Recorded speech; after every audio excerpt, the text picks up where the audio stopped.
என்றும் புதியது, பாடலென்றும் புதியது, பொருள் நிறைந்த பாடலென்றும் புதியது. முருகா உன்னை பாடும் பொருள் நிறைந்த பாடலென்றும் புதியது. முருகா உன்னை பாடும் பொருள் நிறைந்த பாடலென்றும் புதியது.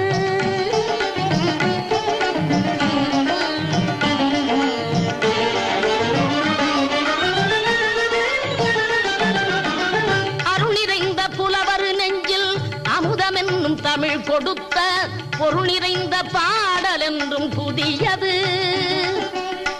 அருள் நிறைந்த புலவர் நெஞ்சில் அமுதமென்னும் தமிழ் கொடுத்த பொருள் நிறைந்த பாடல் என்றும் புதியது.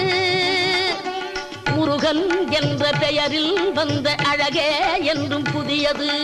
முருகன் என்ற